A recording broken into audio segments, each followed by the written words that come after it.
Generation X. In general terms, those born between 1965 and 1980. Latchkey kids.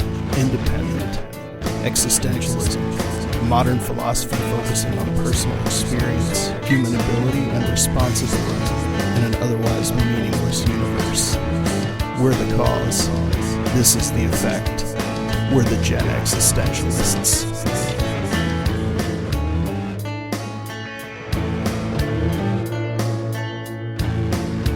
Welcome into the Gen-X-istentialist podcast. My name is Scott. And I'm Bunny. And I would like to introduce this episode as a little bit of a different one, at least starting off, because as you guys know, when Bunny and I get together, and we're recording remotely today because of the weather again, lots of times the discussion in between the actual episodes feeds into the subsequent episodes. And I know sometimes we reference things that we might have just talked about, and you guys, the audience, didn't hear them. So this episode, we actually just spent like the last half hour talking about something that came out of the queries about objective reality and ontological and epistemological discussions and philosophies and things like that. So Bunny, I'm going to ask you to restart, and we will get to Mega Wheel the Magnificent at some point in this episode. But Bunny, I'm going to ask you to start by talking about actual reality. And like, I'm going to frame it as interpersonal relations. All right. And how the actual world is versus the world that we have created via, call it the social contract. So please continue and go ahead. Well, I think, we've mentioned at least Bunny's dull perspective on reality was that reality is real. Yay! And yay, that's the Gen X answer to this whole situation. And I think it came from hearing the discussions of, it's very popular nowadays to think in generalized terms that all gays are like this, all women are like this, all men are bastards, all cops are bastards, whatever, there's a big team and I'm not on it, so I'm mad at it. And in my opinion, I think it's very scary for humanity to look even deeper than that, there aren't big teams. I mean, there's a lot of atomized people that maybe look alike or do the same things, or no, they're interested in the same type of stuff, but they're not really, it's not one big blob of humanity. No, and I will throw out real quick, like, when I hear, oh, you're a musician, and people have a concept of what they think all musicians are like, or, oh, you're a poet. They have a concept of what they think poetry is and what people who write poetry are like. And for me, it gets back to the depersonalization, talking about they or them as opposed to individuals. And like you said, the atomization of things. So please continue. Well, I do think they and them and those kind of generalizations are good for certain discussions, maybe of statistical nature. Sometimes or you have to. Demographic nature or something, sure. But I think the one thing that we had talked about was how scary it is to look to the absolute. Let's cut straight to the bone of the matter and say that there is a very frighteningly thin, tenuous balance that keeps humans in check, that keeps them civilized, that keeps them from doing harm to one another. Yep. And that could be a biblical code of morality. That could be fear of lawfare. That could be some sort of social construct that your civilization has. We talked about different people in different countries, liking different foods and all that jazz, but they also think differently as well. And they have different morality codes in a lot of ways. The thing is that I don't think people realize, I'll use myself as an example. I'm a man. I'm a man, as they say. And Scott is a man. And a lot of people, I will throw ladies in this discussion, think that oh, all men are X. Like it's some big club that all men are against certain things and all men are interested in certain things. And I was telling Scott, it's interesting to think that, I mean, I take a walk in my rural neighborhood and I can run into strange men of different ages and different socioeconomic backgrounds and all that all the time. And to be perfectly honest, we're both in danger when that happens. There's every possibility that that person or I could have ill intent toward that stranger that I'm walking up to. Like, men don't have this sort of like bro code, where everybody just gets along. Yeah. And contrary to popular belief. Yeah. And, who knows who these strangers are. And that goes for everybody you meet, men, women, children, animals. Yeah. If you've ever been in a band loading out from a club in, any place in greater Cincinnati at like 2 a.m., you know what Bunny's talking about, because somebody walks by. Are they just on their way to the car? Are they going home? Are they going to pull a knife on you? And are they going to walk up and try and steal one of your guitars that's there on the concrete? Yeah. It's you don't know, and you have to be alert. I think that it's interesting to think that, I mean, there are differences between men and women. They're going to get smashed for stating the obvious, but there are physical and emotional and sometimes mental differences between men and women, and between men and other men, and between women and other women. This is my view of reality, I guess. And I think it's just very interesting that people don't seem to realize what a thin, gentle, amazing balance it is that everybody follows a civilization. They all get along. They all go along to get along. They treat each other with a modicum of respect. That men normally don't raise their fists to other men or to other women, But these things are always at a tipping point. They can always happen. Like, this is a possibility that exists at all times in any relationship that you're in, that there's this delicate dance. And I think that's something that society has made people so soft as to not even think about. Situational awareness. There's an equation called E plus R equals O, which means environment plus your reaction to that environment equals the outcome. Interesting. Yeah. And that is something that I think a lot of people, when they get into situations where things get heated, people don't agree on things, you have to take your initial environment that you're in and you have to react to it. And you can react to it in positively or negatively. Yeah. And that's going to determine the outcome of what happens. This was all brought up because there was a situation where a young woman got very, very aggressive toward friends of mine in a situation and made a big stink about things. And I actually chased her down to give her a dressing down because I couldn't believe that someone her size and her manner would think that she could get away with such audacity. Now, it was nothing more than a verbal dressing down. But there's that weird thing of, what if it became more? Yeah. What if that balance tipped in one way or the other? It could happen either way. Yeah. It's just something that I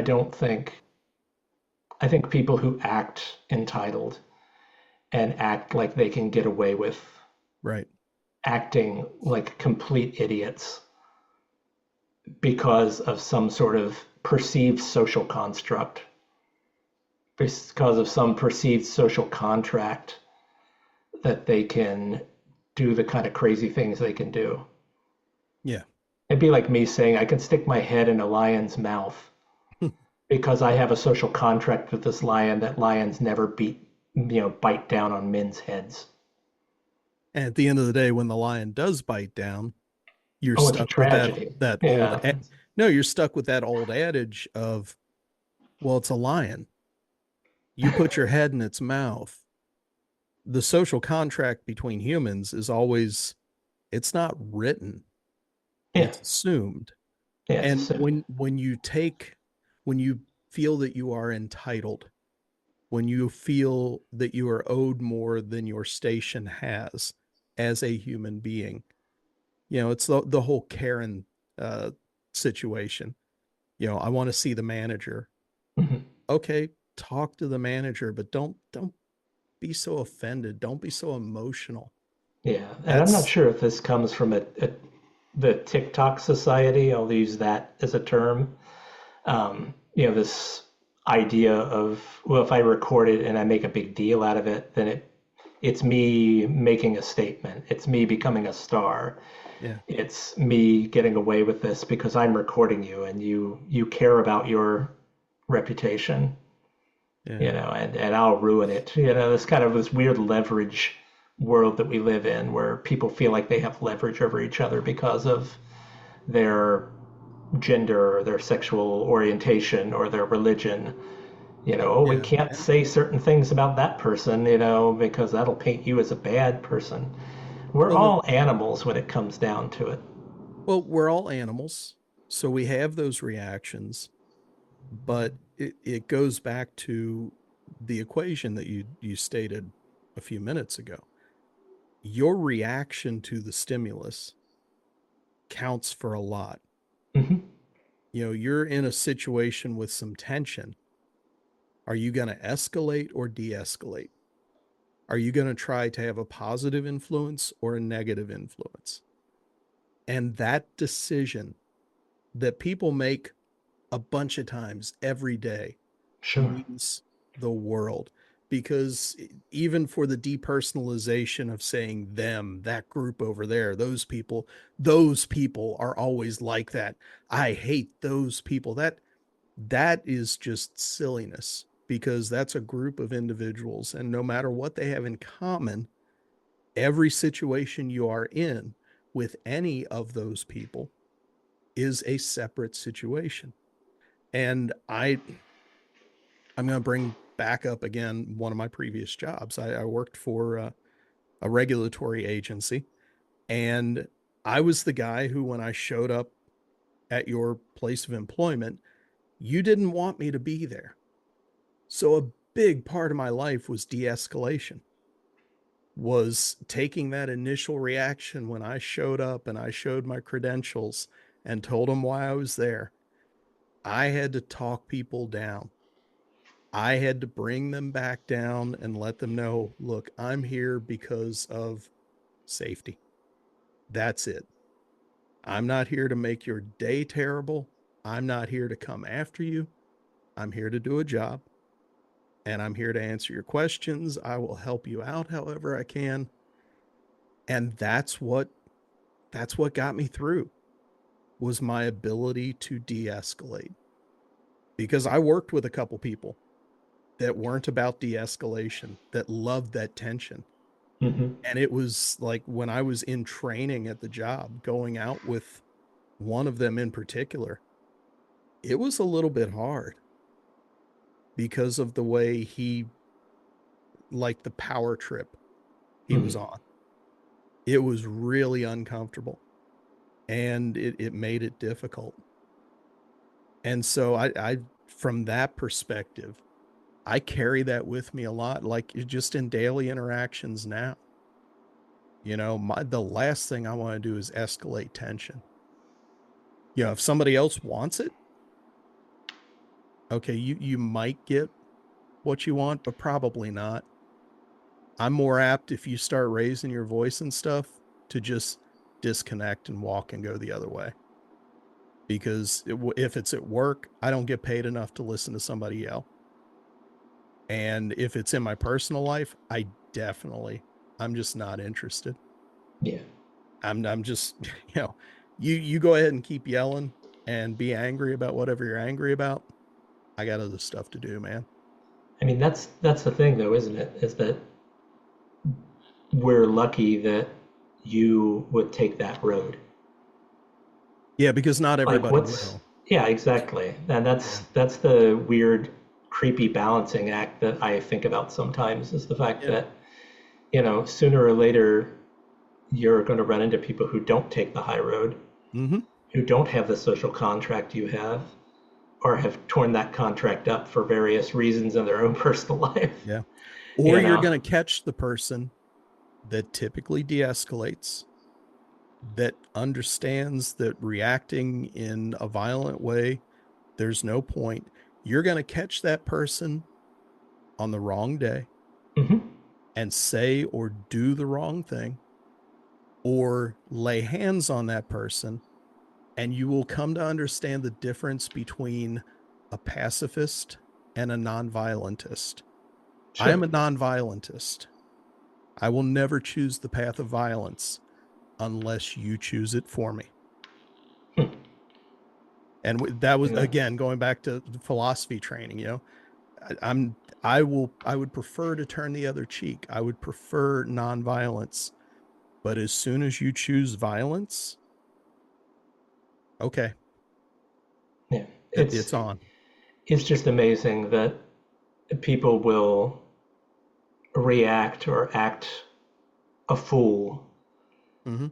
And this is the thing that really boils my potatoes, so to speak, is that people will act a fool and then they will, as the old adage, they cry out as they hit you, Yeah, kind of thing, as they lash out and hit you. It's yeah. that sort Why of, are you making me do this to you? I'm a Come on. victim, because you hit back. It's that sort of weird, the Yeah, shocking realization that you can become a victim at any time. yeah. And it doesn't need to happen. It's amazing that we're such an evolved civilization now that this kind of stuff doesn't happen a lot more than it does.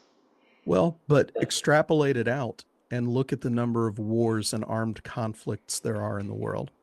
A lot of those were That's where devised by men behind a desk somewhere. exactly. But it's where things have gone wrong because everybody that's actually pulling the trigger and firing those weapons is making a choice. Well, they're And choosing all to of them live, a lot of them. potentially, If yeah. it's, If you're defending, like yeah, let's take the conflict in Ukraine. There's a big difference between the invader and the defender. The sure. defender fights because you're trying to take what they've got. The invader, why? Why? Because someone decided that you should? It the whole history of war and armed conflict Yeah, that's a is soldier's job. fascinating. Yeah, I mean, It that's yeah, you're a right. It's a soldier is a soldier's tool. job. I mean, a soldier is a tool to get a job done. Even the best soldier will tell you that. Sure. They're But not an it's individual, they're an arm of I whatever get they're it, but fighting for. conceptually, based on the conversation we're having here, Mhm. you still have to ask the question, why? What is compelling that reaction? Self preservation. And that's probably it. If somebody else is shooting at you, And that's the are difference. you going to put a flower in their gun or are you going to put them down? No, I mean, the that's, difference is who pulls the trigger first. yeah. Is there a side that's right and a side that's wrong? Mhm. Or once both sides pull the trigger, is everybody wrong? It really depends. It It's a depends. matter of perspective. And again, you have to go back to why. Why is this happening? What are the roots of this conflict? Just whether it's between two people on a Oh, street in downtown Cincinnati or whether it's between two armies on the field of battle. It all comes down to why.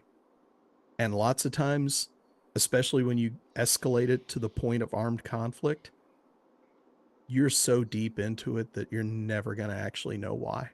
mhm. At that point, everything has failed. Well, that's that balance I'm talking about with civility. Yeah. Yeah. I mean, any person that you meet in the world is a potential combatant. Mhm. You know, they will fight not only for their self-preservation, but for their beliefs as well and what they love. Yeah. They're, that's that weird, creepy balance I was talking about. It doesn't take much to tip over that scale. Right. And I don't think people realize that. It's the whole idea of like, can you believe that people actually drive on the right side of the road that they're supposed to?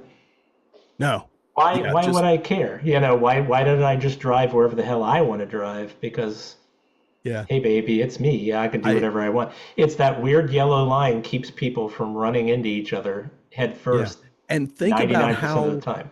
Think about how self-righteously angry and scared and concerned you get when somebody crosses that double yellow line. Oh, sure. And You gets into immediately your become lane. angry. Yeah. Yeah. And at the end of the day, we all know it's just paint on the asphalt. Yeah. And yet we have agreed that you stay on that side, I stay on this side. Isn't it amazing? Yeah. It's that's a great example. That is a fascinating example. Absolutely. I mean, that's what I mean about life out, just civilization, people getting along, to people going to the store and buying groceries together. Yeah. All that. There's this sort of perceived social contract. Mm-hmm. And then there's a flare up of anger when that perceived social contract is broken. Sure. When a car slips over the line, when somebody cuts you off in traffic, yeah. when somebody does something ultimately selfish. Somebody takes your parking space. Well, when somebody does something ultimately selfish and doesn't care about the safety of those around them. Yeah. Just to make a scene or something. I think we've all seen road rage incidents and, mm-hmm. People swerving around others, in dramatic fashion, and all this stuff just to make a point. Yeah. It's interesting that for some reason humans can't seem to get it through their head that if they do that physically as well, that you're tipping the balance, you're playing with the scales. Sure. Yeah. And it's weird. Mm-hmm. So see, we're not answering anything. That's the problem with this episode, is that we're not really answering anything. We're just asking questions. But I think that's sometimes indicative of our best episodes, where we kind of take the spotlight and point it at something that is always there, but seldom gets talked about. Sure. And seldom gets thought about, at least in any kind of depth. And this episode, more than most, I'll be fascinated to see what kind of comments we might get left on the various forums. Thumbs down. This is available. Well, and you know what? Yeah. There will be, because we haven't done anything with Mega Wheel yet. We haven't done our usual shtick. But I mean, this has been a long discussion of a topic that has been touched on so many times in past episodes. I mean, I think it's important. Just from a social perspective, I know that social issues are the coin of the realm the last 20 years or so. But there are stronger forces out there, and the simple fact that the strong don't constantly prey on the weak, that the strong don't just strike you down when you have an opinion that they don't like, or you say something or do something that offends them. I mean, it's like being in a... Well, sometimes they do, and that's what happens. I mean, it's interesting that we live in a world where we have this much of a balance. Yeah. Where a weak unit of the world can live side by side with a very strong unit of the world. Yeah. And nothing bad happens. Right. Maybe a difference of opinion, maybe some heated words, but that nothing worse happens. Right. I mean, you can be in a room with an elephant as a human and not get trampled and stepped on. But that thing is much bigger than you, much stronger than you, and could do it anytime it feels like it. Right. It's a weird, it's a strange contract that I don't think a lot of people think about. No, they just exist with it most of the time and go on about their business. Sometimes never knowing how close they are to violating it. Sure. And becoming one of the bad statistics. Yeah. Where things go wrong. It's interesting. I know that this is a a slippery slope topic, because there was a comment made by someone online that said, everybody that's doing horrible things in this world has an address and a name. And that's a dangerous thought. I mean, that's where it's interesting. That's the weird social contract thing of like, well, the whole what street keeps people, justice yeah. vigilanteism thing, hmm you've got to be so careful because Sure. you've got to be able to differentiate between allegations and reality. Sure. It's mob justice. Yeah, as much as you want to be judge and jury, are you qualified to be judge and jury? Do you know enough? Mhm. Probably not. Chances are not. Isn't it amazing we live in a society though where we even use the words judge and jury? Yeah. That keeps you in the straight and narrow because someone with more perceived knowledge than you allows you to do certain things? It's not even perceived. For me, it's the point of when I say judge and jury, I mean, if someone is accused of something, in general, they're going to go through a process where evidence will be presented. And Isn't guilt that or amazing? innocence will be determined. Yeah. That's the question though. Isn't it amazing we live in a society where that's even an option? Right. Yeah. Where you get a judge and jury? Yeah. I mean, these are the kind of weird, dangerous questions, I guess, that I'm asking right now is that, that I want people to think about is, isn't that cool? Yeah. That we live in a society where you feel safe enough Mm-hmm. that you can say what you want to say and do certain amount of things that you want to do without crossing that yellow line, into somebody else's oncoming traffic. Mm-hmm. It's weird. And I don't think people think about that at all. It's just the way it is. That's just the way life is. Well, how did that come about? Who built that? Who created these social contracts that are so strong and they resonate so much with your bones as a human being and your soul with a human being that you have been keeping this social contract for millennia? Oh, as millennia? Human. Yeah. I mean, we're going back like hundreds of years. Yeah, I think the further you go back, the less you see it. Yeah. Okay. Yeah, because power structures changed so radically. Mm-hmm. And I guess the social strata changed so radically in most societies.